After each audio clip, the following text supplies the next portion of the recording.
Jern Talk. When power turned people into monsters. Number 5. It started like a summer project, nothing more. 1971, Stanford University. Psychologist Philip Zimbardo wanted to understand how good people respond to power. He built a mock prison in a basement and paid 24 healthy male students to participate. A coin flip decided their fate: prisoner or guard. The guards were given uniforms, billy clubs, and mirrored sunglasses to hide their eyes. The prisoners were stripped of their names and given only numbers.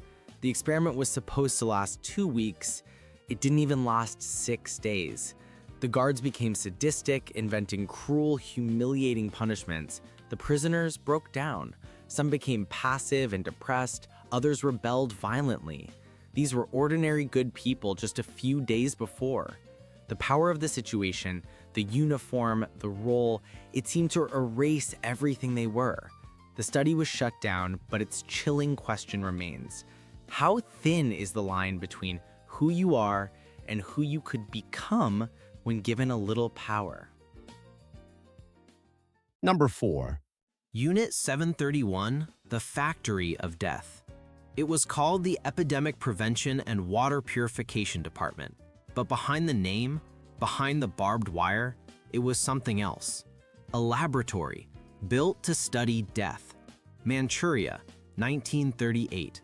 Japan's Imperial Army set up a secret research base known as Unit 731. Their mission? Create biological weapons, bombs filled with plague, cholera, and anthrax. But to test them, they needed human subjects. Thousands of them. They used prisoners of war, Chinese civilians, even children. They called them logs because to the scientists, they weren't people anymore. They were samples, data, experiments. Victims were frozen alive to study frostbite. Others were injected with diseases, dissected without anesthesia, or tied to stakes as plague bombs exploded nearby. Every result carefully recorded, every scream treated as information. When Japan surrendered in 1945, the Americans came, and instead of charging the doctors with war crimes, they made a deal. The US took the research in exchange for immunity. The men who ran Unit 731 went home as professors and surgeons. Their victims were buried in silence.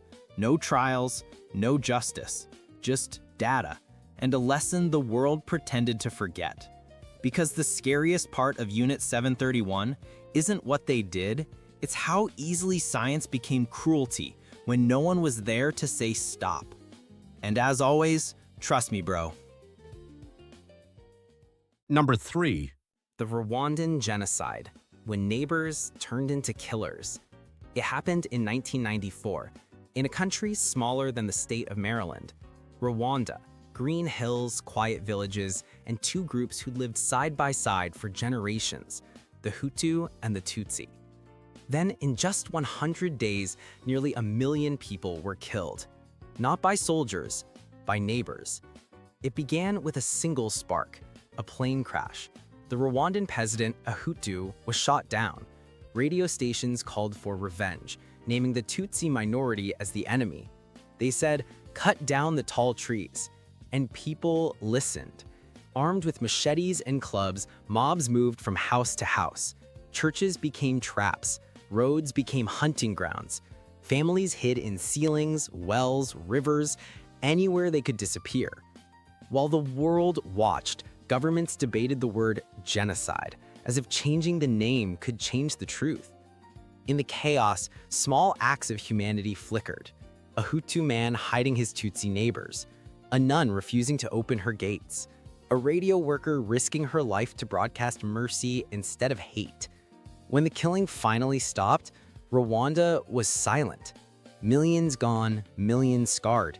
And everyone left asking the same question. How does an ordinary person pick up a weapon against a friend? Power didn't come from guns or politics that year. It came from words. And they were enough to destroy a nation.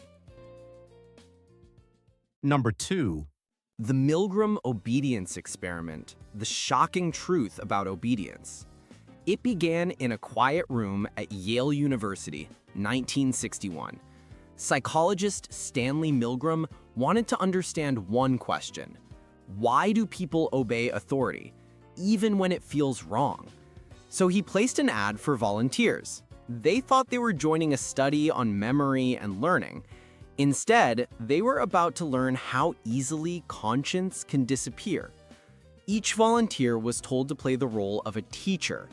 Another person, supposedly a student, sat in another room, wired to a machine. Every time the student gave a wrong answer, the teacher had to press a switch, delivering an electric shock.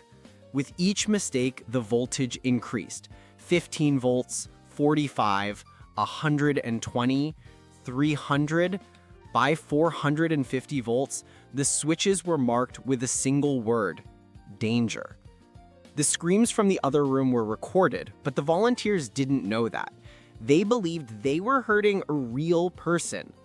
Some hesitated, some begged to stop, but when the man in the lab coat said the experiment must continue, 65% of them kept going, all the way to the end. No threats, no force, just obedience.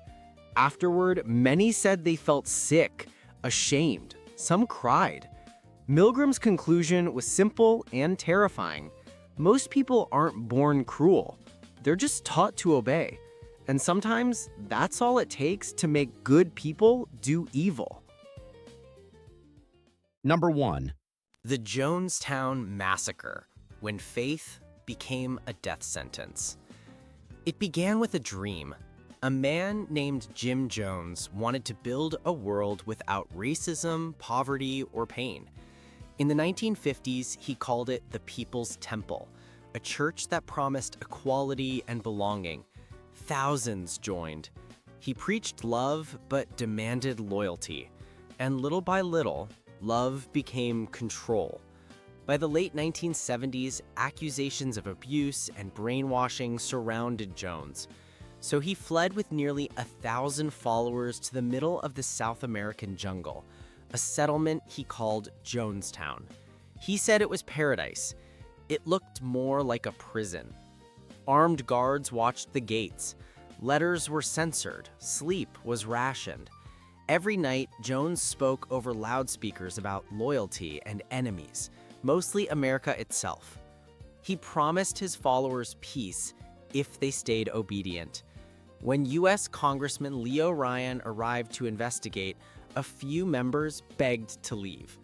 As they boarded a small plane, Jones's guards opened fire. Ryan and 5 others were killed on the runway.